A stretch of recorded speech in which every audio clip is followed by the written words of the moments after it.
ఇక్కడ దేవుడు ఒక మాట చెప్పాడు, చిన్న మంద చెప్పాలి, చిన్న మంద అనండి మీరు, చిన్న మంద భయపడకుడి, చిన్న మంద భయపడకుడి.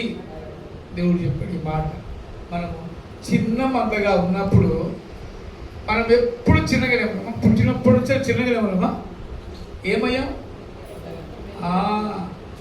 పెద్దగా అయ్యాం కాదు. చిన్నగా ఉన్నప్పుడు, పుట్టినప్పుడు ఎలా ఉన్నామో ఇప్పుడు కూడా అలాగే ఉంటే వాడు చిన్నగానే ఉన్నాడు. వాడు ఏ మాత్రం అభివృద్ధి లేదు వాడు. అవునా? మరి వాడు ఏమయ్యాడు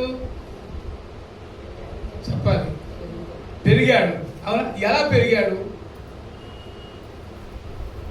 ఎలా పెరిగాడు అంటే వాడు అమ్మ పెట్టిన గోరు ముద్దలతో వాడు దినదినము కదా ఒకటేసారి అయ్యాడా?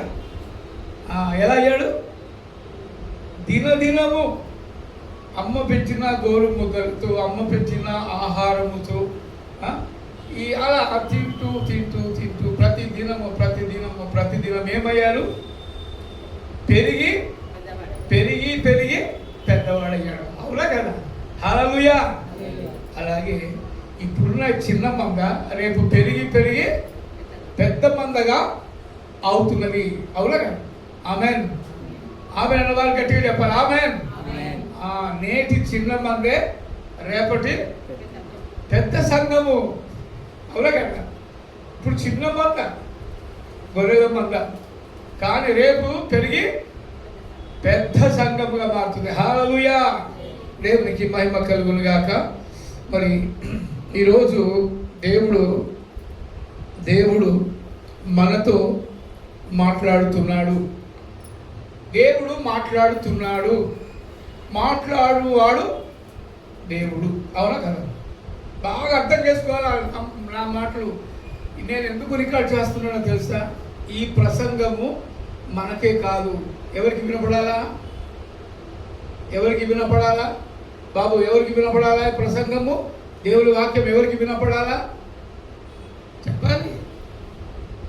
ఎవరికి వినపడాలి అని అంటే ఈ వీడియో చూస్తున్న ప్రతి ఒక్కరికి వినపడాలి.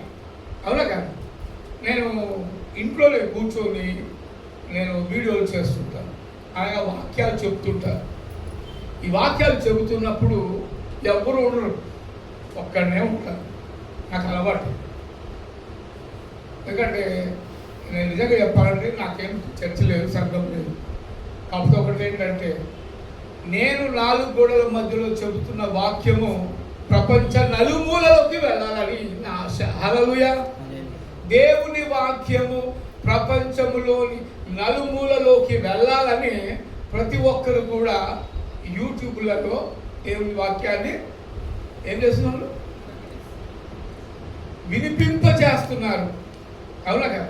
ఇక్కడ యూట్యూబ్ ఆన్ చేస్తున్నాము, ఇటు ఫేస్బుక్ ఆన్ చేస్తున్నాము, ఇంకా ఏదేదో కెమెరాలు పెట్టేసి ఆన్ చేస్తున్నాం. కారణం దేవుని యొక్క మాటలు ప్రతి ఒక్కరికి వినపడాలి. అవునా కదా? అంతేగాని ఈయన కనపడాలి అని కాదు. అక్కడ దేవుని వాక్యము ప్రతి ఒక్కరికి వినపడాలి. దేవుడు మాట్లాడుతున్న ప్రతి మాట ప్రతి ఒక్కరు, వీడియో చూస్తున్న ప్రతి ఒక్కరు, ఆన్లైన్లో ఉన్న ప్రతి ఒక్కరు దేవుని మాట మనం ఏం చేయాలి? వాళ్ళు వినాలి. అంటే ఇక్కడ నేను ఇందాక చెప్పాను, పోయిన వారం వచ్చినప్పుడు చెప్పాను, మనం ఇక్కడ కథలు చెప్పుకోవడానికి రాలేదు. అవునా కదా? కథలు చెప్పుకోవడానికి రాలేదు. ఏం చెప్పుకోవడానికి వచ్చాము? ఏం వినడానికి వచ్చాము? దేవుని యొక్క మాటలు. అంటే దేవుని యొక్క మాటలు వినడానికి వచ్చినప్పుడు దేవుడు మనతో ఏం చేస్తున్నాడు? Very good. ఏం చేస్తున్నాడు? మాట్లాడుతున్నాడు. అంటే మన దేవుడు ఎవరు? Very good. మన దేవుడు ఎవరు? మాట్లాడే దేవుడు. హల్లెలూయా. హల్లెలూయా. గట్టిగా చెప్పాలా? మరి లేచి నిలబడి ఒక పాట పాడమా? లేకపోతే మీరు అంతా నిద్రపోయినట్టుగా ఉంటున్నారు. ఉన్నారే, మనము ఎంతమంది ఉన్నా కూడా ఇక్కడ ఎట్లా ఉండాలంటే 100 మంది ఉన్నట్టుగా చెప్పాలి. అవునా కదా? అందుకని దేవుని యొక్క వాక్యము మనం వినడానికి ఇక్కడికి వచ్చాము. లేకపోతే మనకేం పని లేదా? ఎన్నో పనులు ఉన్నాయి కదా. కానీ ఎన్ని పనులలో కూడా మనం ఏం చేసాం, పక్కన పెట్టాం. ఈరోజు నేను ఒక కవి సమ్మేళనానికి వెళ్ళాలనుకున్నాను. నిజంగా చెప్పాలంటే ఒక కవి సమ్మేళనం ఉంది ఇక్కడే హైదరాబాద్లో. ఒకరు ఇన్వైట్ చేశారు నన్ను. సరే అటు వెళ్దాంలే అనుకున్నాను. కొద్దిసేపు అక్కడ చర్చికి వెళ్ళేసి అక్కడ నుంచి అటు వెళ్ళిపోదాంలే అని అనుకున్నాను. నినివేకి వెళ్ళి వాక్యం చెప్పమని ఎవరు చెప్పారు? దేవుడు యోనాకి చెప్తే ఆయన ఇటు వెళ్ళాడు, తర్షీషుకి వెళ్ళాడు. అటు వెళ్ళమంటే ఇటు వెళ్ళాడు. నేను అటు వెళ్దామనుకుంటే దేవుడు ఎటు నడిపించాడు. మన దేవుడు ఎలాంటి దేవుడు? మాట్లాడే దేవుడు, సజీవుడైన దేవుడు. హల్లెలూయా. ఎలాంటి దేవుడు అంట? సజీవుడు అంటే అర్థం ఏంటి? జీవించు. ఇక్కడ past tense, present tense, future tense, తర్వాత past, present tense, future tense అనేది ఇట్లా టెన్సెస్ ఉంటాయి. అంటే మన దేవుడు జీవించు, చెప్పాలి, కరెక్ట్గా చెప్పాలి. జీవించు చున్నాడు, చున్నాడు, చున్నాడు, జీవించు చుంటూనే ఉంటాడు. అవునా? అంటే ఇది ప్రజెంట్ కంటిన్యూస్ అన్నమాట. ప్రజెంట్ కంటిన్యూస్ అంటే ఈయనకి ఏమి లేదు, ఈయనకేమి లేదు. ఈ దేవుడికి మరణము లేదు. హల్లెలూయా. మరణము లేని దేవుడు, మాట్లాడే దేవుడు. అవునా కదా? మరణము లేని దేవుడు, మాట్లాడే దేవుడు. మాట్లాడే దేవుడు మనలను బ్రతికించే దేవుడు, మనల్ని రక్షించే దేవుడు. ఇలాంటి దేవుడు నీకు నాకు ఉండగా మనం ఎందుకు భయపడాలి? మనం ఎందుకు కృంగిపోవాలి? మనం ఎందుకు విచారించాలి? మనకెందుకు అంటే ఏదో కోల్పోయినట్టుగా మనం ఫీల్ అవ్వాలి కదా? ఏది నువ్వైతే జానడు ఎక్కువ చేయలేవు, జానడు తక్కువ చేయలేవు. అవునా కదా? కానీ ఏదైనా కూడా దేవా ఏం నెరవేరాలి? దేవా నీ చిత్తము. అది దేవుని యొక్క చిత్తాన్ని తెలుసుకోవాలంటే మోకరించి వంగి ప్రార్థన చేయాలి. ఆ తర్వాత నువ్వు బైబిల్ చదివితే దేవుడు నీతో మాట్లాడతాడు. ఆయన చిత్తం ఏంటో తెలుసుకుంటాడు.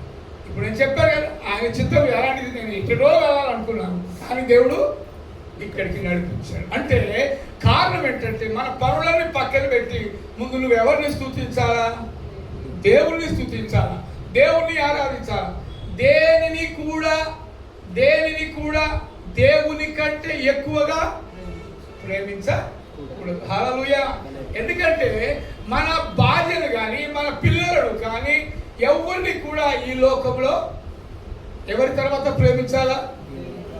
అది దేవుని తర్వాతే ప్రేమించాలా. దేవునికి ఏమి ఇవ్వాలా? మనము దేవునికి ఏమి ఇవ్వాలా? Very good. ప్రథమ స్థానము ఇవ్వాలి. దేవునికి నీవు ప్రథమ స్థానం ఇస్తున్నావా? దేవునికి నీవు ప్రథమ స్థానం ఇచ్చి దేవుని చిత్తాన్ని తెలుసుకొని ఆ ప్రకారంగా నడుచుకుంటున్నావా? దేవుడు నీతో మాట్లాడుతున్నాడు, సూటిగా మాట్లాడుతున్నాడు. ఎలా ఉంది మన యొక్క ఆత్మీయ జీవితము అనే దాని గురించి మనము ఆలోచన చేయాలి, ఆచరణలో పెట్టాలి, దేవుణ్ణి ఆరాధించాలి. హల్లెలూయా. అని ఆలోచన ఉండదు, ఆచరణ ఉండదు. నామమాత్రంగా దేవుని సన్నిధిలోకి వస్తాము. ఏదో పోకపోతే ప్రార్థన చేయకపోతే మరి పాస్టర్ ఏమంటాడో, పాస్టర్ ఏమంటుందో, లేకపోతే వాళ్ళు ఏమనుకుంటారో, వీళ్ళు ఏమనుకుంటారో అని చెప్పేసి నువ్వు భయపడి నువ్వు వస్తున్నావా? లేకపోతే ఆత్మతో సత్యముతో దేవుణ్ణి ఆరాధించడానికి వస్తున్నావా? ఎలా వస్తున్నాము అనే ప్రశ్నలు వేసుకోవాలి. దేవునికి స్తోత్రం. హల్లెలూయా. మరి ఒక చిన్న వాక్యం మనం చూసుకొని ఆ వాక్యంలోకి మనం వెళదాం. 145వ కీర్తన, దయచేసి 145వ కీర్తన 9వ వచనం, 9, 10, 11, 12, 13, 14 దాకా చదువుతాం. యెహోవా అందరికి ఉపకారి, ఆయన కనికరములు ఆయన సమస్త కార్యముల మీద ఉన్నవి. యెహోవా నీ క్రియలన్నీ నీకు కృతజ్ఞతాస్తుతులు చెల్లించుచున్నది. నీ భక్తులు నిన్ను సన్నుతించుదురు. ఆయన రాజ్య మహోన్నత ప్రభావమును ఆయన బలమును నరులకు తెలియజేయుటకై నీ భక్తులు నీ రాజ్య ప్రభావమును గూర్చి చెప్పుకొందురు. నీ శౌర్యమును గూర్చి పలుకుదురు. నీ రాజ్యము శాశ్వత రాజ్యము, నీ రాజ్య పరిపాలన తరతరములు నిలుచును. యెహోవా పడిపోవు వారినందరినీ ఉద్ధరించువాడు, కుంగిపోయిన వారందరినీ లేవనెత్తువాడు. దేవునికి స్తోత్రం. హల్లెలూయా. ఇక్కడ ఎంత చక్కని మాటలు ఉన్నాయండి. ఎందుకంటే ఆయన ఏమంటాడంటే యెహోవా అందరికీ ఉపకారి. ఉపకారి అంటే ఏంటి? మంచి చేయువాడు అనగా మేలు చేయువాడు ఉపకారి అంటాం. మరి కీడు చేసేవాడు ఏమంటారు? అపకారి. అంతే. మే తీసేసి పెట్టేసేయాలి కదా, పెట్టేసేయాలి. అప్పుడు ఉపకారి అపకారి అవుతాడు. చిన్నప్పుడు ఒక పద్యం చదువుకున్నాను తెలుసా? అపకారికి ఉపకారమునక సేయువాడు పరిసుమతి. అవునా కదా? ఇలాంటి సుమతి పద్యాలలో మనం చదువుకున్నాం. ఇంకొకటి కూడా చదువుకున్నాం ఏంటంటే భాస్కర శతకంలో. కొంతమందికి చదువుకుంటారు కానీ అది ఉండదు, ఏది సంస్కారం ఉండదు. దాంట్లో భాస్కర శతకంలో కట్టాడు. ఏమంటాడంటే ఇవన్నీ చెప్తున్నా అంటే మనకు అనుభవంలో రావాలి. చదువది ఎంత కలిగినను రసజ్ఞత ఇంచుక చాలకున్న నా చదువు నిరర్థకం బగును. ఏంటది? చదువది ఎంత కలిగినను చదువది ఎంత కలిగినను రసజ్ఞత చాలకున్న ఆ చదువు నిరర్థకం బగును. బదలుగా కూర నలపాకము చేసిన నంపొసగెడు నుప్పు లేక రుచి పుట్టగా నేర్చున్నట్లయ్యా భాస్కర అని ఒక ఆయన రాశాడు. భాస్కరుడే రాశాడు ఆ పద్యాన్ని. ఏంటంటే మనం ఎన్ని మాలు మసాలాలు ఎన్ని వేసినా కూరలో ఏ వేయకపోతే రుచి ఉండదు. దాని అర్థం అదే. బదలుగా కూర నలపాకము చేసిన నంపొసగెడు నుప్పు లేక రుచి పుట్టగా నేర్చున్నట్టయ్యా భాస్కర అని చదువు. అలాగే నువ్వు లోకంలో ఎన్ని కథలు విన్నా, ఏది విన్నా, దేవుని వాక్యము వినకపోతే నీకు రుచించదు, మనసుకు నెమ్మది ఉండదు. దేవుని వాక్యము, నీ వాక్యము నా బాధల్లో ఏం కలిగజేస్తుంది? నెమ్మది. నువ్వు ఎన్ని విన్నా నెమ్మది రాదు. ఎక్కడికి వెళ్ళినా నీకు నెమ్మది రాదు, శాంతి రాదు, సమాధానం రాదు. కానీ ఎక్కడికి వస్తే నీకు శాంతి సమాధానం వస్తుంది? దేవుని సన్నిధిలోకి వచ్చినప్పుడు నీకు శాంతి, దేవుని సన్నిధిలోకి వస్తే నీకు నెమ్మది, దేవుని సన్నిధిలోకి వస్తే నీకు ఆనందం దొరుకుతుంది.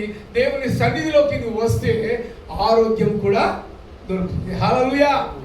ఇవన్నీ మనం పోగొట్టుకుంటున్నాం. కారణం దేవుని మందిరానికి రాక, దేవుని సన్నిధి అంటే నిర్లక్ష్యం చేస్తూ, మన బయటి వ్యవహారాలపైనే మనము మనసు పెట్టి లోకములో జరుగుతున్న అరే నా అక్కడికి పోయేది ఉంది, ఇక్కడికి పోయేది ఉంది అని చెప్పేసి ఎన్నెన్నో పనులు పెట్టుకుంటాం.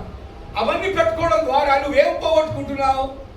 ఇప్పుడు ఇవి చెప్పినవన్నీ పోగొట్టుకుంటున్నాం. ఆరోగ్యం పోగొట్టుకుంటున్నాం, ఆనందం పోగొట్టుకుంటున్నాం, శాంతి పోగొట్టుకుంటున్నాం, సమాధానం పోగొట్టుకున్నాం, చివరికి దేవుని సన్నిధినే పోగొట్టుకుంటున్నాం. ఇలా పోగొట్టుకోవడం ద్వారా మనకేం కలుగుతాయో తెలుసా? శ్రమలు, బాధలు, సమస్యలు ఇవన్నీ ఎదురవుతుంటాయి. దేవుడు నాకే ఈ శ్రమలు కలిగించాలా, దేవుడు నాకే ఈ బాధలు పెట్టాలా, నేనే కనబడుతున్నానా అని చెప్పి చాలామంది ఏమనుకుంటారు? దేవుడి మీద ఒక రకమైన అయిష్టత చూపిస్తుంటారు, ఒక రకమైన నిరాశ చూపిస్తుంటారు. అదే కాదు, దేవుడు ఎప్పుడు కూడా ఆయన అందరికీ ఏం చేస్తాడంట? ఉపకారి అన్నాడు. అవునా కదా? దేవుడు అందరికీ ఉపకారి. ఆయన మేలు చేసేవాడే కానీ కీడు చేసేవాడు కాదు. దేవుడు న్యాయస్థుడు, అనగా న్యాయము చేసేవాడు. దేవుడు అన్యాయస్థుడు కాదు. కీర్తన గ్రంథంలో మనం చూస్తాం దేవుడు ఎప్పుడు కూడా అన్యాయస్థుడు కానే కాదు. నీకు ఒకవేళ అన్యాయమే జరిగిందనుకో అది దేవుడి చిత్తం కాదేమో అని మనము అర్థం చేసుకోవాలి. ఏది ఏమైనా దేవుని చిత్తము మీద నీవు ఆనుకొని ఉంటే, ఎప్పుడైతే దేవుని చిత్తాన్ని నువ్వు ఆనుకొని ఉంటావో దేవుడు నిన్ను అనుకోకుండా నిన్ను హెచ్చిస్తాడు. హల్లెలూయా. హెచ్చిస్తాడు. ఉన్నతమైన దేవుడు నిన్ను ఉన్నత స్థానాలలో పెడతాడు. ఉన్నతమైన దేవుడు నీకు ఉన్నత ఆలోచనలు కలిగజేస్తాడు. ఉన్నతమైన దేవుడు నిన్ను ఎప్పుడు కూడా తలగా ఉంచుతాడే కానీ నిన్ను తోకగా ఉంచాడు. హల్లెలూయా. అందుకే ఆయన ఏమంటున్నాడంటే యెహోవా ఆయన ఉపకారి, ఆయన కనికరములు ఆయన సమస్త కార్యముల మీద ఉన్నవి. ఆయన కనికరములు అని ఎంత చక్కని మాట అండి. కనికరించే దేవుడు, కరుణించే దేవుడు, నిన్ను మరణములో నుంచి తప్పించే దేవుడు. అవునా కాదు? ఎన్నెన్నో శ్రమలు వస్తాయి, ఎన్నెన్నో బాధలు వస్తాయి. మరణము దాకా వెళ్ళి తిరిగి మళ్ళీ కదా తీసుకొస్తాడు దేవుడు ఒక్కోసారి కదా. మరణ పడక మీద ఉన్నప్పుడు కూడా మరణం దాకా తీసుకెళ్ళి మళ్ళీ ఇక్కడ తీసుకొస్తాడు. కారణం నీకు జ్ఞానోదయం కలిగించడానికి, దేవుడు అంటే ఏమిటో తెలియపరచడానికి, నా యొక్క మరి శక్తి ఏమిటో నువ్వు చూడడానికి దేవుడు నిన్ను అక్కడ దాకా తీసుకెళ్ళి నిన్ను తప్పిస్తాడు. ఒక్కోసారి కొంచెం అయితే నాకు ఆ యాక్సిడెంట్ అయ్యేది, నేను చనిపోయేవాడిని, దేవుడు నన్ను బ్రతికించాడు అని అంటాడు. అంటే కారణం ఏంటి?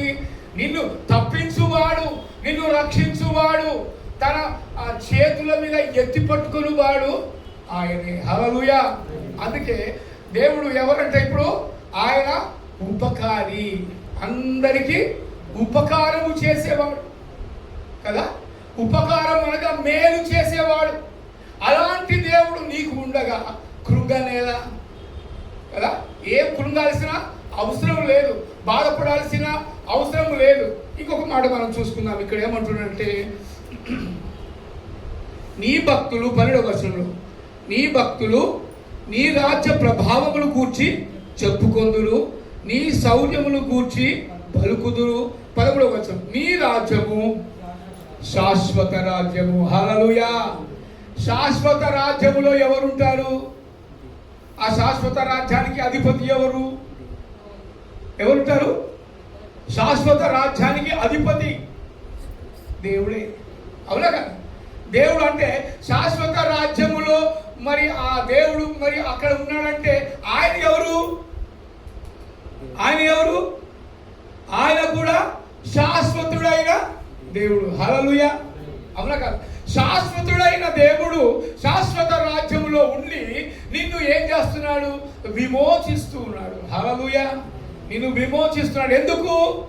నువ్వు నా కుడిపార్శ్వమున కూర్చుకో, నా కుడిపార్శ్వమున కూర్చో, నేను నీ కొరకు స్థలము సిద్ధపరుస్తున్నాను కదా.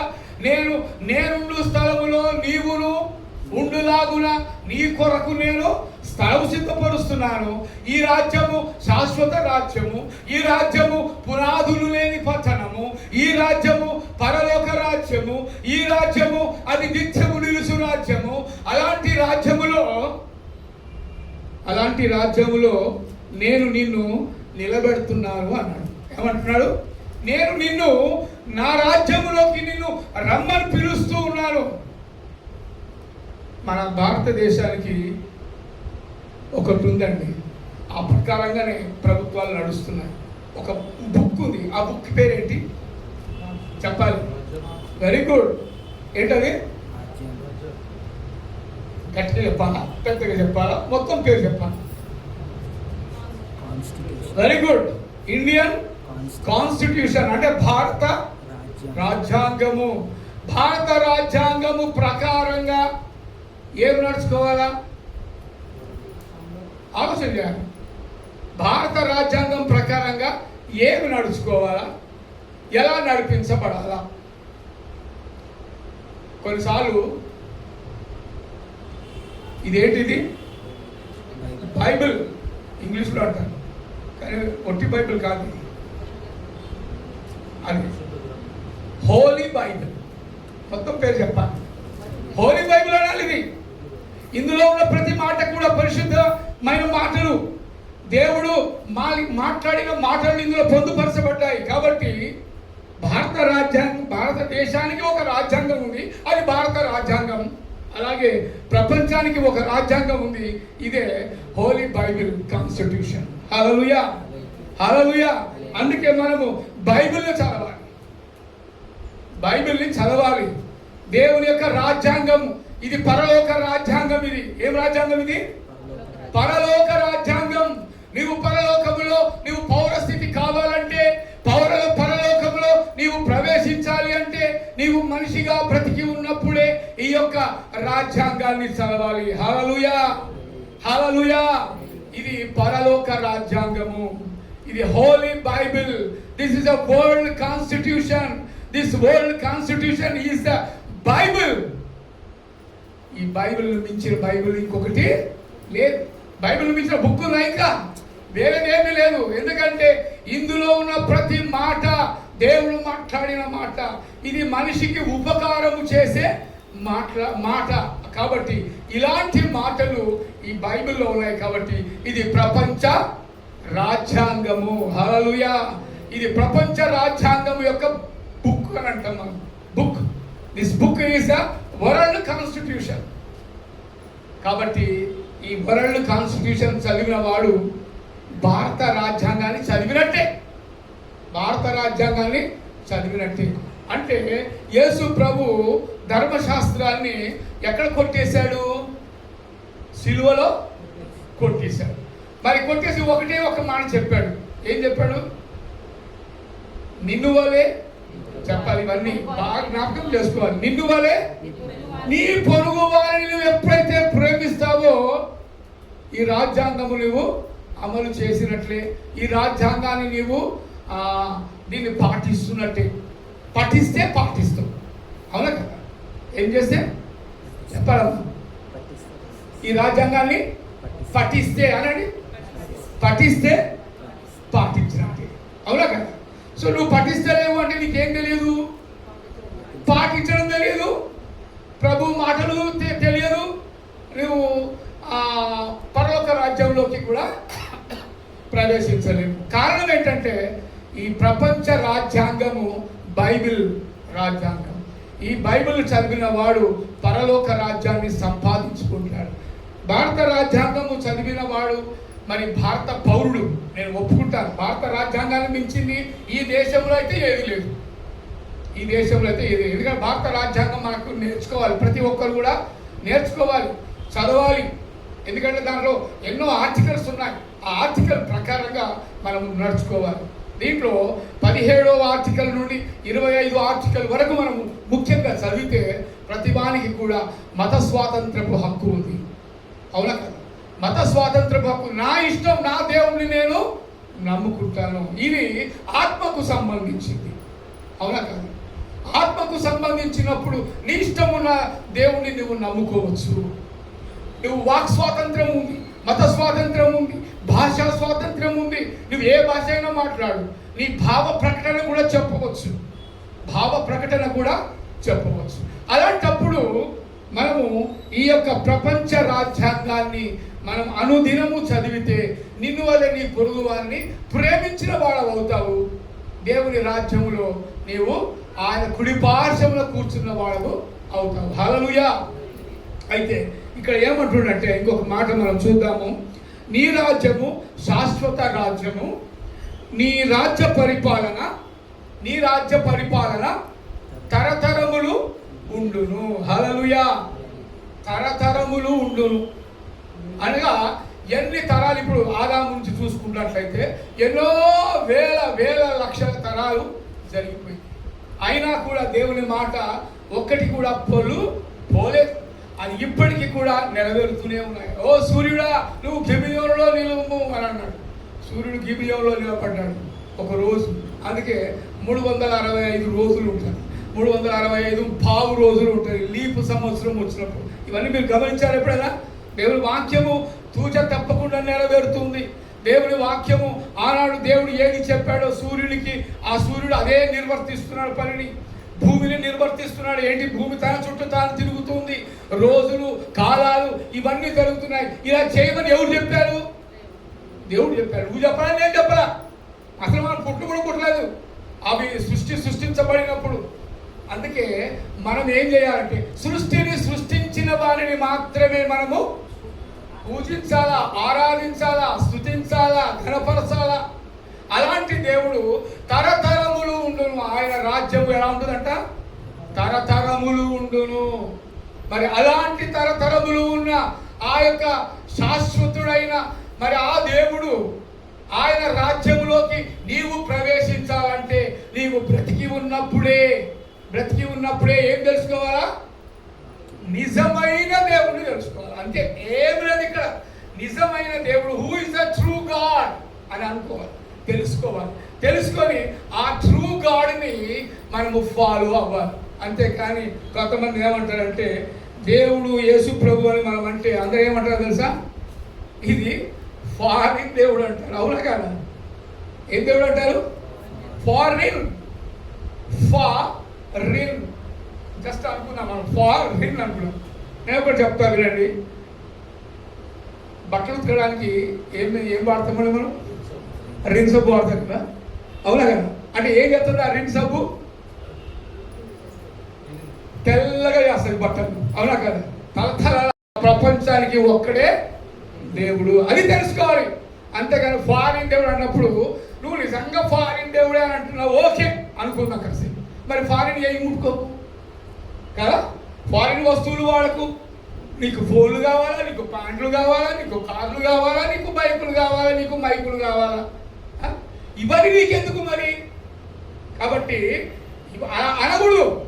ప్రపంచానికి సూర్యుడు ఒక్కడే, భూమి ఒక్కటే, ఆకాశము ఒక్కటే, సూర్యుడు ఒక్కడే, అలాగే దేవుడు కూడా ఒకటి. ఈ నగ్న సత్యం తెలుసుకుంటే నువ్వు ఫారిన్ దేవుడు అని నువ్వు అనలేవు.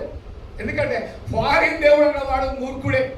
ఎందుకంటే ప్రియమైన దేవుని బిడ్డలారా, దేవుని యొక్క వాక్యము అది తరతరములు ఉంటుంది. దేవుని యొక్క రాజ్యము తరతరములు ఉంటుంది. అది శాశ్వత రాజ్యము. నిశ్చలమైనది యేసు రాజ్యము, నిశ్చలమైనది యేసు రాజ్యము. తరతరములు నిలుచును దేవుని రాజ్యము, తరతరములు నిలుచును దేవుని రాజ్యము. ప్రభుని రాజ్యము మహా అనంతమైనది, ప్రభుని రాజ్యము మహా అనంతమైనది. నిశ్చలమైనది యేసు రాజ్యము, నిశ్చలమైనది యేసు రాజ్యము. హల్లెలూయా. ఎలాంటిదంటే రాజ్యము తరతరములు ఉండే రాజ్యము. తరతరములు అనగా శాశ్వతమైన రాజ్యము. ఆ శాశ్వత రాజ్యంలో నిన్ను రమ్మని నన్ను రమ్మని దేవుడు పిలుస్తున్నాడు. మరి ఇలా పిలిచేవాడు నిజమైన దేవుడు కదండి. అంతేగాని కొన్ని దేవాలయాల్లోకి వాళ్ళు రావద్దు అంటారు, వీళ్ళే రావాలంటారు. అలాంటి పాటు నిజమైన కూడా ఆలోచన చేయండి. ఎందుకంటే మన దేవుడు అందరినీ ప్రేమించే దేవుడు. హల్లెలూయా. మన దేవుడు అందరినీ ప్రేమించే దేవుడు, అందరినీ ఆహ్వానించే దేవుడు. అందుకే ఈ మందిరము సమస్త జనులకు ప్రార్థనా మందిరం. ఇది అవునా కదా? ఈ మందిరము సమస్త జనులకు ప్రార్థనా మందిరము. అందరూ వచ్చి ఈ మందిరంలో ఏం చేయాలంట? ప్రార్థన చేయాలా, ఆరాధన చేయాలి. ఎలా చేయాలి ఆరాధన? ఆరాధన ఎలా చేయాలి? పెదవులతో చేయాలా? Very good. ఎలా చేయాలా? ఆత్మతోను సత్యముతోను ఆరాధన. ఆత్మ, మన దేవుడు ఆత్మకు సంబంధించిన దేవుడు. ఈ రాజ్యాంగం ఇది ఆత్మకు సంబంధించిన రాజ్యాంగం. అవునా కదా? ఇది ఏం రాజ్యాంగం అనుకున్నావు? ఏం రాజ్యాంగం మనం విన్నాక? ప్రపంచ రాజ్యాంగం. హల్లెలూయా. బాగా గుర్తుపెట్టుకోవాలండి ఇలాంటివి. ఎందుకంటే ఇది ప్రపంచ రాజ్యాంగం. ప్రపంచ రాజ్యాంగము. ప్రపంచం ఈ యొక్క రాజ్యాంగాన్ని చదివి ప్రపంచం అంతా నడుస్తుంది. 90%, 95% నడుస్తుంది. ఈ 5% ఏంటంటే వాళ్ళు రాసుకొని వాళ్ళు ఆ దేశాలలో పేర్లు పెట్టుకొని ఉంటారు. కొన్ని కంట్రీస్లలో అది ఇది నడవదు, కొన్ని కంట్రీస్లో అది నడవదు అని చెప్పేసి ఇలా రకరకాలుగా అనుకుంటారు. కానీ ఈ రాజ్యాంగం ఇది ప్రపంచ రాజ్యాంగం. దీన్ని ఎవడు కూడా కాదనలేడు.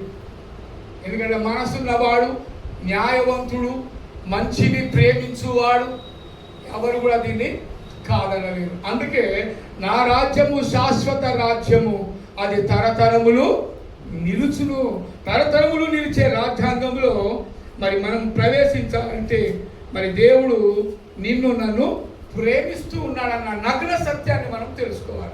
అందుకే ఇక్కడ ఇంకొక మాట ఏమంటున్నట్టే 14వ వచనం చదవండి. యెహోవా పడిపోవు వారందరినీ, ఉద్ధరించువాడు. అది పడిపోవు వారందరినీ. ఎక్కడి నుంచి పడిపోతాం? మెట్ల మీద నుంచి కిందకా, లేకపోతే బిల్డింగ్ మీద నుంచి కిందకా? ఎలా పడిపోతుంటాము? ఏ స్థితిలో నుండి పడిపోతాము అంటే మనము ఆత్మీయ స్థితిలో నుంచి మనము పడిపోతూ ఉంటాము. కొన్నిసార్లు ఆత్మీయంగా మనం కృంగిపోతూ ఉంటాం, ఆత్మీయంగా మనము బలపడలేకపోతుంటాం. కారణం ఏంటంటే మన చుట్టూ ఉన్న సమస్యలు. రూసో వినండి, రూసో అనండి. రూసో అంటే ఏంటి తెలుసా? రూసో అనండి, బాగా తెలుసుకోవాలి పేరు. రూసో అనండి. Is a philosopher. ఎవరైనా ఫిలాసఫర్ అంటే తత్వశాస్త్రవేత్త అంటారు. ఏమంటారు? తత్వశాస్త్రవేత్త. రూసో అనేట ఆయన రష్యా దేశస్థుడు. ఇలాంటి ఈయన ఏమన్నాడు తెలుసా? A man was born free అన్నాడు. చెప్పండి. A man was born free but he is everywhere in the chain అని అన్నాడు. ఏమన్నాడు? But he is everywhere in the chain. అంటే తెలుగులో ఏమంటారంటే ఈ మనిషి పుట్టేటప్పుడంటే స్వతంత్రంగా పుడతాడు. ఏ బాధ లేకుండా, ఏ ఇబ్బందులు లేకుండా, ఏ చింతలు లేకుండా హ్యాపీగా పుడతాడు. అవునా కదా? కానీ వాడు పెరుగుతూ పెరుగుతూ పెరుగుతూ పెరుగుతూ దినదినం పెరుగుతూ ఉంటే వాడి చుట్టూ ఏమొస్తుంటాయి? సమస్యలు వస్తుంటాయి. సమస్యల సంఖ్యలలో అంటే మనిషి పుట్టేటప్పుడు ఫ్రీగా పుడతాడు, స్వతంత్రంగా పుడతాడు. పెరుగుతున్న కొద్దీ సమస్యల సంఖ్యలలో చిక్కుకుపోతుంటాడు. ఆ సమస్యలు ఏంటంటే ఏ వయసుకు తగ్గ సమస్యలు ఆ వయసులో ఉంటాయి. చిన్నప్పుడు వాడు ఏడుస్తుంటాడు, కారణం ఆయనకి పాలు కావాలని ఏడుస్తుంటాడు. అది ఒక సమస్య వాడికి ఆ టైంలో కదా. కొంచెం పెద్దగా అయిన తర్వాత ఆట వస్తువులు కావాలని ఏడుస్తుంటాడు. అవునా కదా?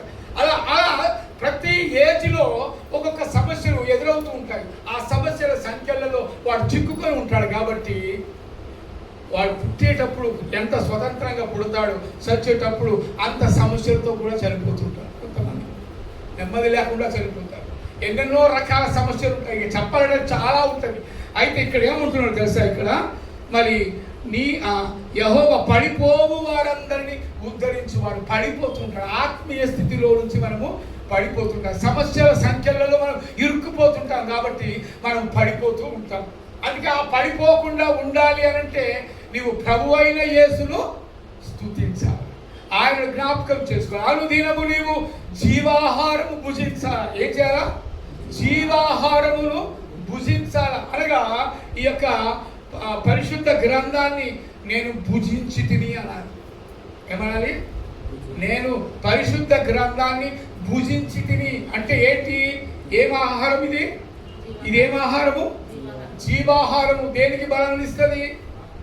Very good. అందుకే జీవాహారమును భుజించినట్లయితే నీ ఆత్మకు బలమును ఇస్తుంది. కాబట్టి ఇది ఆత్మీయ ఆహారము అని కూడా అంటాం. సో కాబట్టి ఇలాంటి ఆత్మీయ ఆహారము అనుదినము నీవు భుజించినట్లయితే నీవు ఆరోగ్యంగా ఉంటావు. నీ ఎముకలకు సత్వ కలుగుతుంది, నీకు దేహానికి ఆరోగ్యం కలుగుతుంది. నీవు శాశ్వత రాజ్యంలో ప్రవేశించడానికి నీవు అర్హుడవు అవుతావు. ఈ రాజ్యాంగం ఇది ప్రభు యొక్క రాజ్యాంగం. ఈ రాజ్యాంగాన్ని చదివిన వాడు రక్షించబడతాడు. హల్లెలూయా, హల్లెలూయా. ఎక్కడి నుంచి రక్షించబడతావు? నువ్వు పడిపోయిన స్థితిలో నుంచి నిన్ను లేవనెత్తువాడు ఆయన. ఎందుకంటే మనం ఫస్ట్ చదువుకున్నాం ఏంటి? ఆయన అందరికీ ఉపకారి అని చదువుకున్నాం. అవునా కదా? అందరికీ ఉపకారి అంటే ఈ యొక్క పరిశుద్ధ గ్రంథము చదివిన ప్రతివాడు ఏమవుతాడు? ఉపకారము అనగా మేలులు పొందుకుంటాడు. మేలులు పొందుకుంటాడు, ఆత్మీయ మేలులు పొందుకుంటాడు. ఒక్కోసారి ఇంకా దేవుడు దీవిస్తే ఆశీర్వదిస్తాడు. ఆయన నీకు మంచి ఉద్యోగాలు కూడా ఇస్తాడు, మంచి ఆరోగ్యం ఇస్తాడు, ఎన్నెన్నో రకాలుగా నిన్ను ఆశీర్వదిస్తూ ఉంటాడు. ఇలా ఆశీర్వాదాలు అనుభవించిన వానికే తెలుసు దేవుని యొక్క మహిమ ఏంటో, దేవుని యొక్క దీవెనలు ఏంటో మరి అనుభవించిన వాళ్ళకే తెలుస్తాయి. అవునా కదా? బిర్యానీ తిన్నవాడికే ఏం తెలుస్తుంది? బిర్యానీ తిన్నవాడికి ఏం తెలుస్తుంది? టేస్ట్ తెలుస్తుంది. అవునా కదా? బిర్యానీ తినని వాడికి రుచి తెలియదు. అందుకే రుచి చూచి ఎరిగి తిని యెహోవా ఉత్తముడనియు. హల్లెలూయా. ఏం తెలిసాడు? ఏం చేస్తే వచ్చింది? రుచి చూస్తేనే తెలిసింది ఏమని? యెహోవా ఉత్తముడని.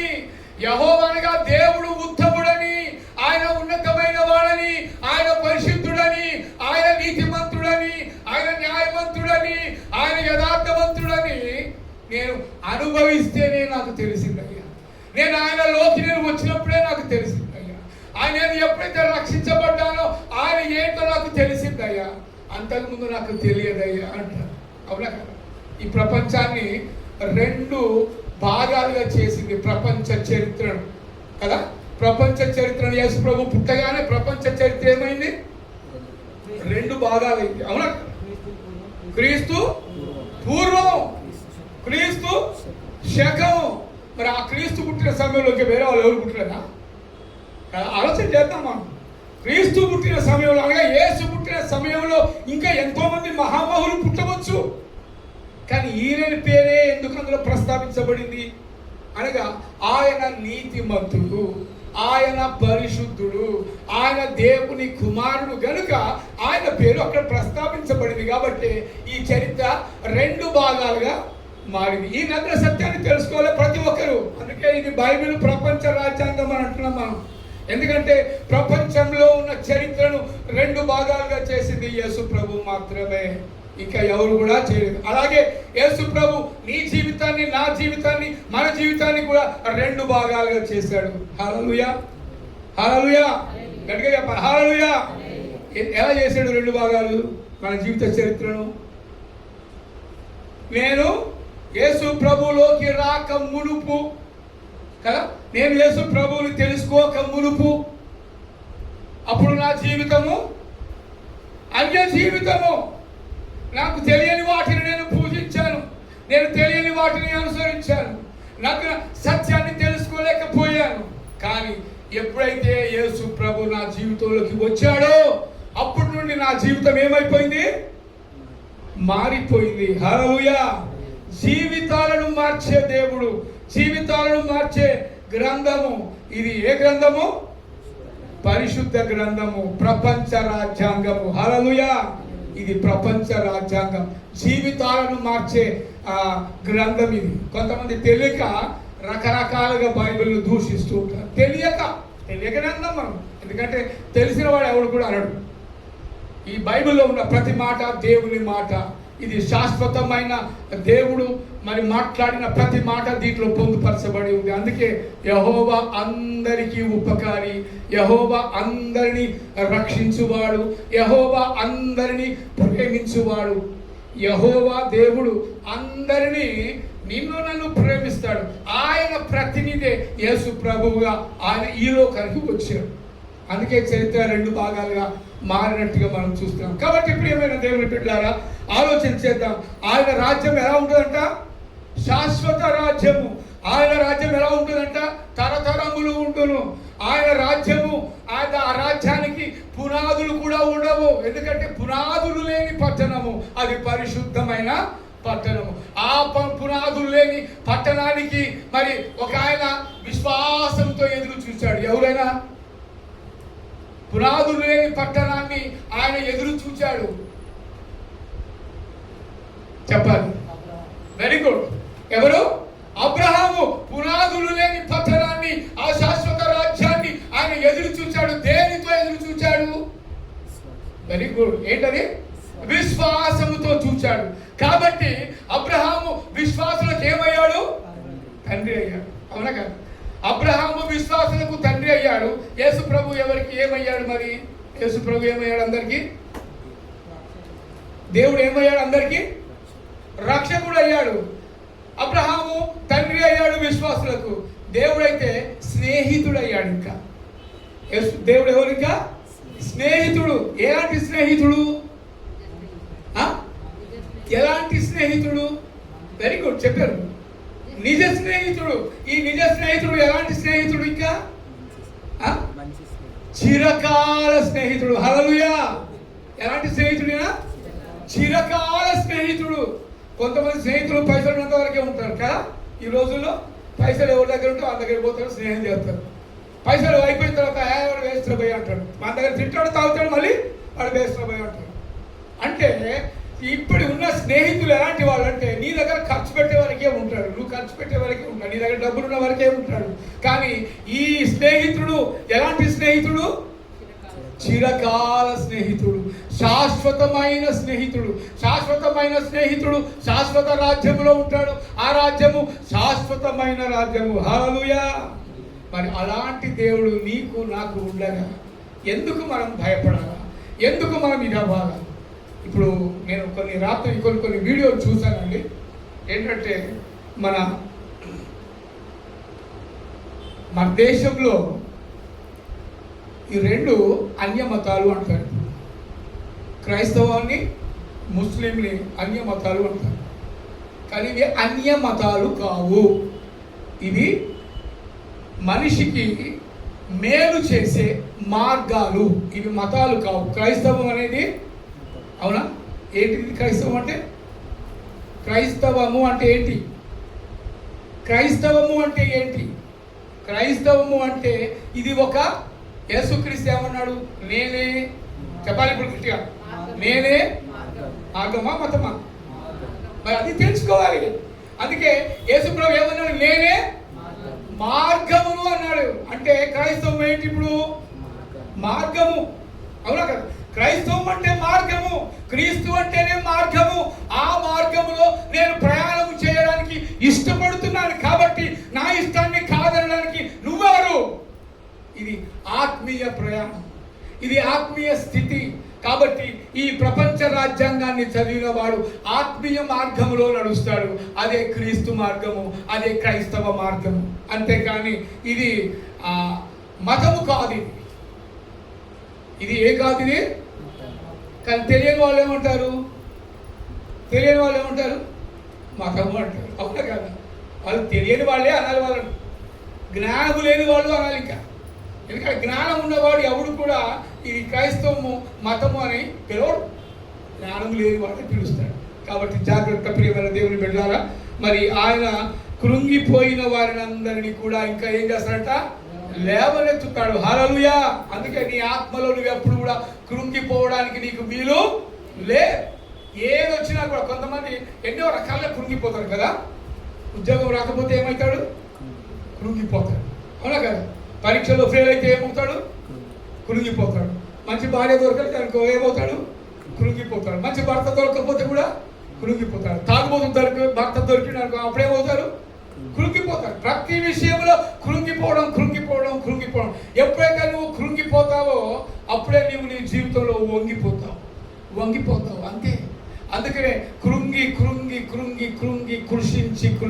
కృషించి నశించిపోతారు. హల్లెలూయా. అందుకే నశించడం దేవుని యొక్క ఉద్దేశము కాదు. నువ్వు ఎప్పుడైతే నశించిపోతావో, కృంగిపోతావో, ఎప్పుడైతే నువ్వు నశించిపోతావో అప్పుడు యేసు ప్రభు నిన్ను పిలుస్తాడు. ఏమని? నశించిన దానిని చెప్పాలంట. నశించిన దానిని వెదకి రక్షించడానికి ఆయన ఈ లోకానికి వచ్చాడు. అవునా కదా? అంటే నువ్వు కృంగిపోతున్నావు అంటే దాని అర్థం ఏంటి? నశించిపోతున్నావు. కృంగిపోతున్నావు అంటే నీ జీవితంలో ఏమవుతుంది? నీవు కృంగిపోతున్నావు, నీ యొక్క జీవితంలో నీరసించిపోతున్నావు, అనుకున్నది పొందలేకపోతున్నావు. కారణం ఏంటో తెలుసా? నువ్వు దేవునికి ఆత్మీయ స్థితిలో దూరంగా ఉన్నావు. దేవునికి నువ్వు దూరంగా ఉన్నావు కాబట్టి నువ్వు కృంగిపోతున్నావు. నీ మనసంతా డబ్బు మీద ఉంది, నీ మనసంతా అధికారం మీద ఉంది, నీ మనసంతా ఆస్తి మీద ఉంది, నీ ప్రాణమంతా ఆస్తి మీద ఉంది. అలాంటప్పుడు నువ్వు కృంగిపోతావు. మరి నీకు దేవుడు ఎలా ఆశీర్వాదాలు ఇస్తాడు?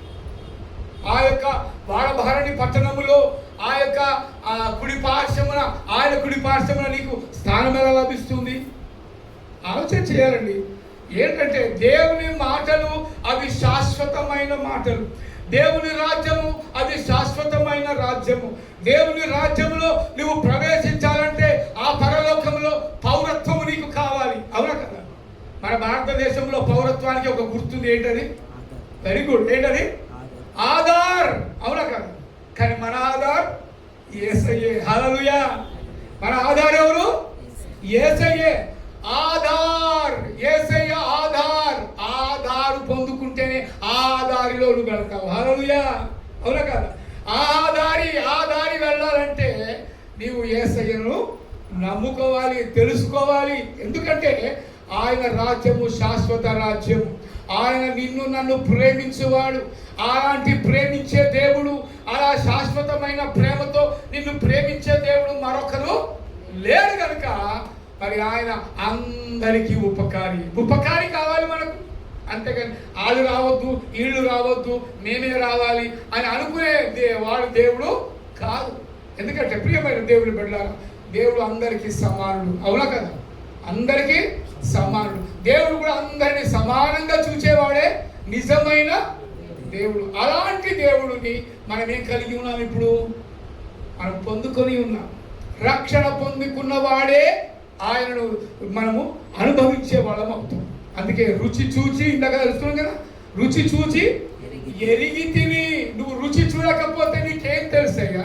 దేవుని మందిరంలో ఒకసారి వచ్చి చూడు, ఆయన నీతో మాట్లాడతాడు. దేవుని మందిరంలో నీవు వస్తే ఆయన నీతో మాట్లాడితే ఆయన ఏంటో, ఆయన క్రియలేంటో, ఆయన చేసే మేలేంటో, ఆయన ఇచ్చే ఆశీర్వాదాలేంటో నీకు అర్థమవుతుంది. అంతేకాని ఏమి తెలియకుండానే అనవసరంగా మాట్లాడుతుంటారు సరే, అలాంటి మాటలు నీ ఆత్మను కృంగదీస్తుంటాయి. అందుకే అలాంటి వాటికి మనము చోటిపోతూ అలాంటి చోట్లోకి మనము వెళ్ళకూడదు. కాబట్టి ఆయన అందరికీ ఉపకారి, ఆయన మేలు చేయవాడు, ఆయన సత్యవంతుడు, ఆయన న్యాయవంతుడు, ఆయన యథార్థవంతుడు, ఆయన పరిశుద్ధుడు. హల్లెలూయా.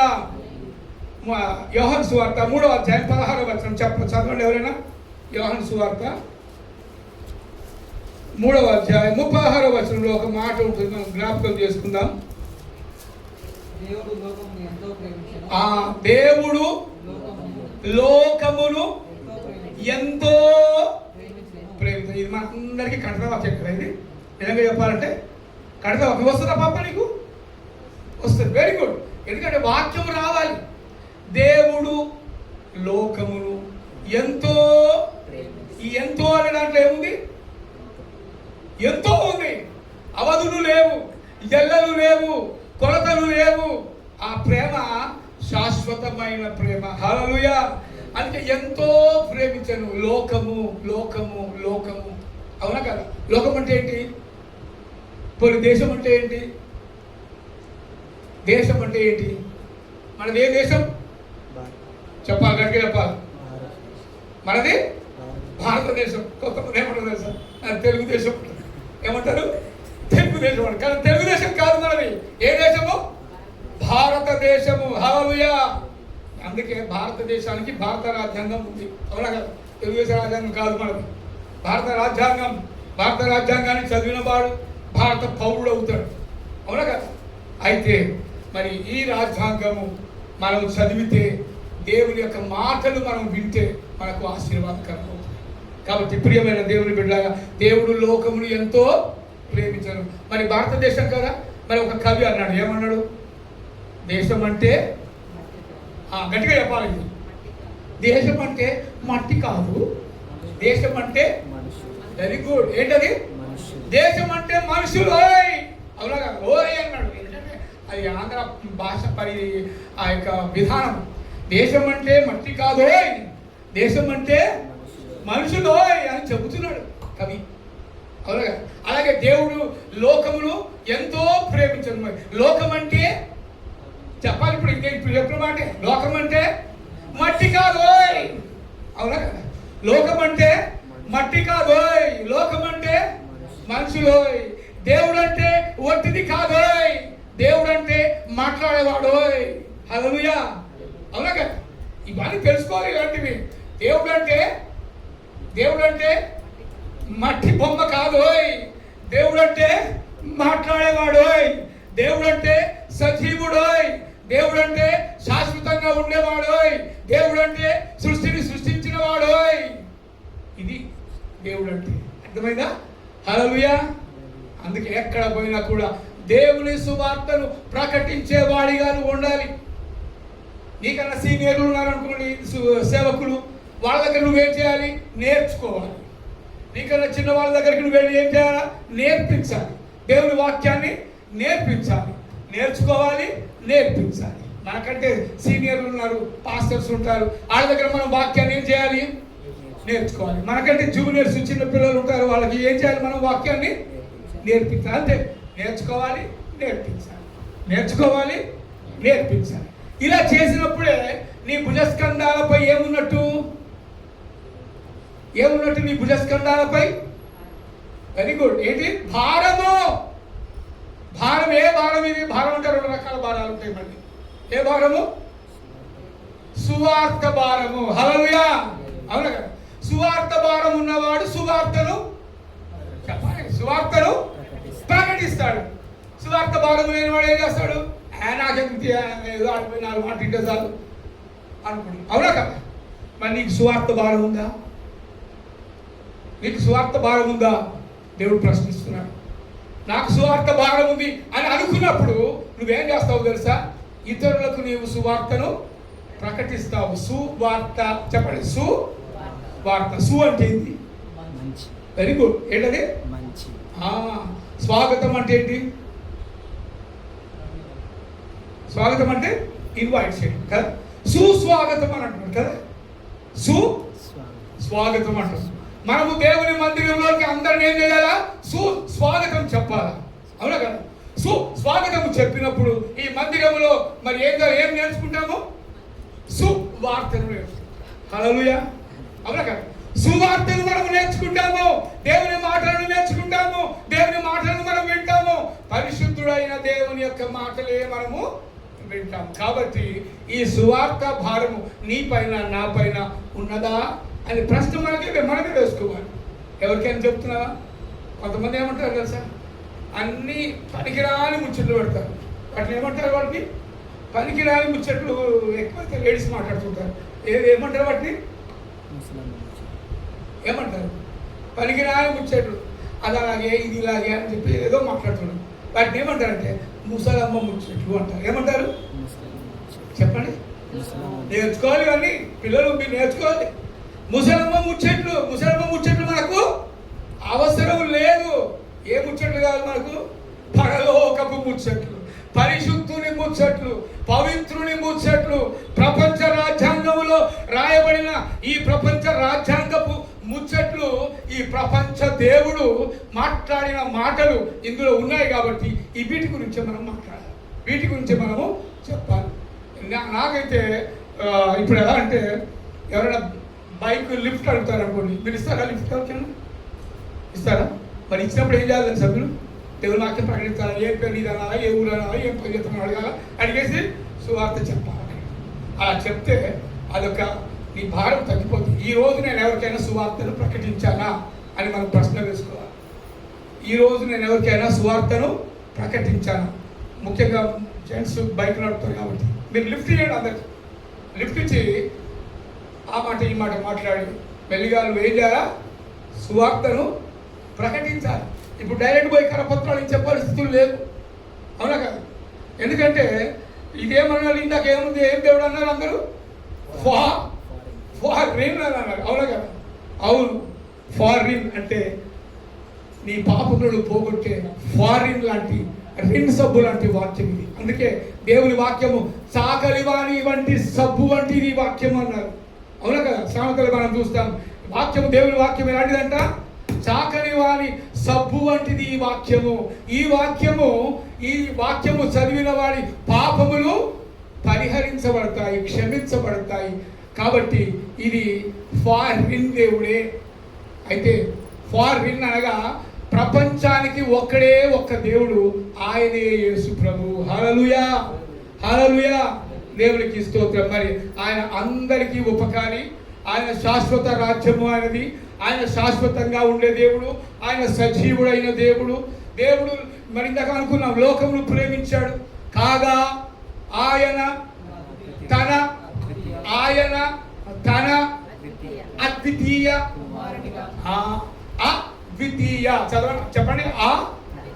ఆ ప్లస్ ద్వితీయ, అద్వితీయ అంటే అద్వితీయ అంటే ఇంకొకడు లేడు, ఒకే ఒక్కడు అని అర్థం. గుర్తుపెట్టుకోవాలి. ఇది అద్వితీయ దేవుడు అనగా ఇంకొకడు లేడు. ఇలాంటి రక్షకుడు ఇంకొకడు లేడు. ఇలాంటి ప్రేమించే దేవుడు ఇంకొకడు లేడు. ఇలాంటి పరిశుద్ధుడైన దేవుడు ఇంకొకడు లేడు అని అర్థం. అందుకే అద్వితీయ దేవుడు. అర్థమవుతుందండి? అందుకే దేవుడు లోకములు ఎంతో ప్రేమించెను కాగా ఆయన తన అద్వితీయ కుమారుని యందు పుట్టిన వారి యందు విశ్వాసము ఉంచువాడు. అవునా? విశ్వాసము. ఈ విశ్వాసం అనే పదం ఎక్కడి నుంచి వచ్చింది? అబ్రహాము దగ్గర నుంచి వచ్చింది. అవునా కదా? మరి ఆనాడు అబ్రహాం ఏ విధంగా కనపడని వాటిని అయితే ఏ విధంగా అయితే ఊహించుకొని ఆ దేవునితో మాట్లాడి ఆయన యందు విశ్వాసం ఉంచాడో ఆ విశ్వాసమే ఇప్పటి వరకు కూడా కొనసాగుతూనే ఉంది. హల్లెలూయా, హల్లెలూయా, కొనసాగుతుంది. అందుకే ఆయన యందు విశ్వాసం ఉంచు ప్రతివాడు అని ఇక్కడ. ప్రతివాడు ఏం కాక నశింపక, అంటే విశ్వాసం ఉంచకపోతే నశిస్తాడు. అవునా కదా? ఎవరి యందు విశ్వాసం ఉంచకపోతే అద్వితీయుని యందు, అద్వితీయుని యందు విశ్వాసం ఉంచకపోతే నువ్వు నశించిపోతావు. అందుకే ప్రతివాడు విశ్వాసం ఉంచు ప్రతివాడు నశింపక ఏంటట? నిత్య జీవము. హల్లెలూయా. ఇది మన విశ్వాస యాత్ర యొక్క గమ్యస్థానం ఏంటి? నిత్య జీవము. హల్లెలూయా. ఈ నిత్య జీవంలోకి మనం వెళ్ళాలంటే నువ్వేం చేయాలా? నిత్యుడైన దేవుణ్ణి, సత్యుడైన దేవుణ్ణి, జీవం కలిగిన దేవుణ్ణి, శాశ్వతముగా ఉండే దేవుణ్ణి, తరతరాలు ఉండే దేవుణ్ణి యందు నువ్వేం ఉంచాలా? విశ్వాసం ఉంచాలి. హల్లెలూయా. అలాంటి దేవుని యందు విశ్వాసం ఉంచితే నువ్వు ఆ యొక్క శాశ్వత రాజ్యంలోకి ప్రవేశిస్తావు. అదే పరలోక రాజ్యము, అదే నిత్య జీవము, అదే నిత్య రాజ్యము. దాన్ని ఎవడు కూడా కూల్చలేడు. ఇప్పుడు మనము దేవుని వాక్యాన్ని చదువుతాము. ఇప్పుడు ఈ బైబిల్ని ఎవరైనా చింపేయచ్చు, కానీ ఇది నేర్చుకున్న వాక్యాన్ని ఎవరైనా చింపేస్తాడు? మన దాంట్లో మన మనసులో ఉన్న దేవుని ఎవరైనా తీసేయగలడా? ఎవరు తీసేయలేడు. ఎందుకంటే ఇది ఆత్మకు సంబంధించింది. ఈ ఆత్మకు సంబంధించిన దేవుడిని ఆత్మతో సత్యంతో మనము ఆరాధిస్తున్నాం. కాబట్టి మన ఆత్మకు నెమ్మది కలగాలంటే, శాంతి కలగాలంటే, సమాధానం కలగాలంటే, నిత్య రాజ్యంలోకి వెళ్ళాలంటే ఆ నిత్యుడైన తండ్రిని నీవు తెలుసుకోవాలి, పూజించాలి, ఆరాధించాలి. అప్పుడే మనం ఆ శాశ్వత రాజ్యంలోకి వెళ్తాం. ఇప్పుడు మనం ఈ బైబిల్ మనం ఏమనుకున్నాము? ఇది ప్రపంచ రాజ్యాంగం. ప్రపంచ రాజ్యాంగం తెలిసిన వాడు నిన్ను నన్ను ప్రేమిస్తాడు. ప్రపంచ రాజ్యాంగం తెలిసిన వాడు పరిశుద్ధుని పూజిస్తాడు. నీవు ప్రపంచ రాజ్యాంగాన్ని చదివిన వాడు అందరినీ ప్రేమిస్తాడు. గుర్తుపెట్టుకోవాలి ఇది.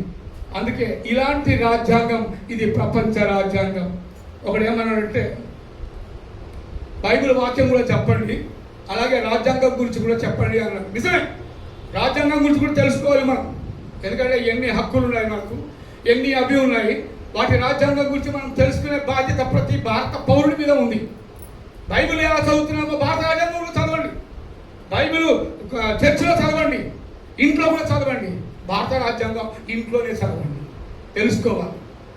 తెలుసుకోకపోతే మనము ఇంకా వెనకబడ్డ వాళ్ళమే అవుతాం. కాబట్టి భారత రాజ్యాంగం చదవండి, దాన్ని తెలుసుకోండి, దాని గురించి మనము ప్రకటించవచ్చు కూడా. భారత రాజ్యాంగంలో ఈ విధంగా ఉంది. ఇది వాక్ స్వాతంత్రం, ఇది భావ స్వాతంత్రం, ఇది భావ ప్రకటన మనం చేయవచ్చు. భావ ప్రకటన ఎలా చేస్తున్నామో బైబిల్ ప్రకటన కూడా అలా మనము చేయాలి. హల్లెలూయా. దేవునికి స్తోత్రం, దేవునికి మరి మహిమ కలుగును గాక. మరి ఇప్పటిదాకా మనం విన్న మాటలు, ఏ మాటలు విన్నాము మనము? ఏ మాటలు విన్నాము? ప్రపంచ రాజ్యాంగంలోని మాటలు. ప్రపంచాన్ని ఏలే దేవుడు. ఏలే దేవుడు అంటే రారాజు, రాజులకు రాజు, ప్రభువులకు ప్రభువు, ప్రభుత్వాలను పడగొట్టే దేవుడు, ప్రభుత్వాలను నిలబెట్టే దేవుడు, ప్రభు అయిన యేసుక్రీస్తు.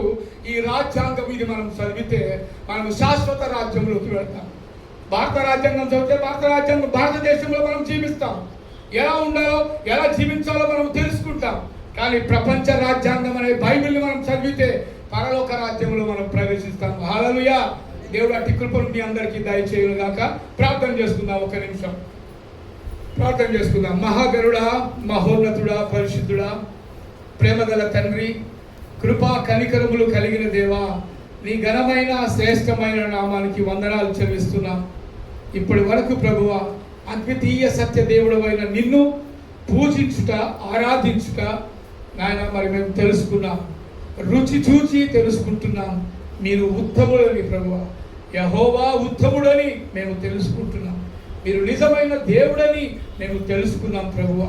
మా హృదయంలో మేము కృంగిపోకుండా, నశించిపోకుండా మమ్మల్ని రక్షిస్తున్నావు. అనుదినము నీ వాక్యము చేత పోషిస్తున్నావు.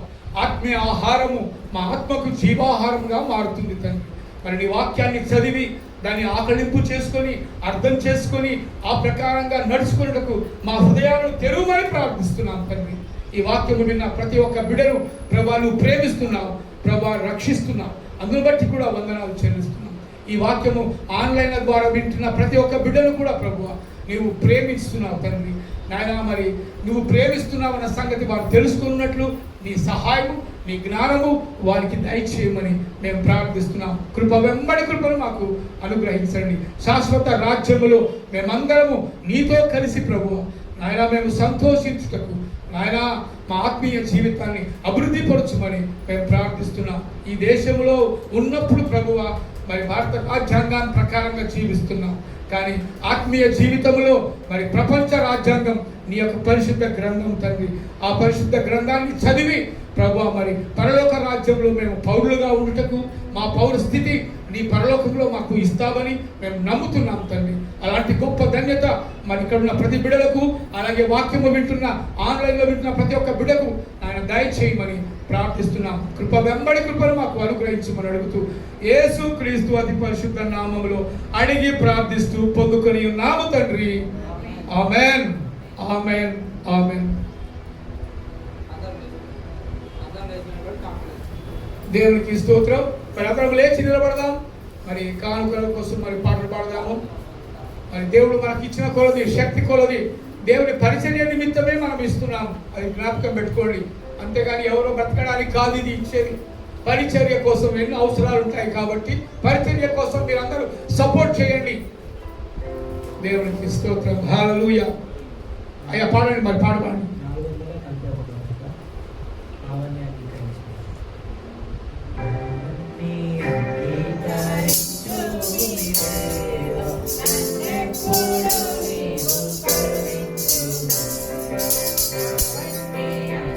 Bye.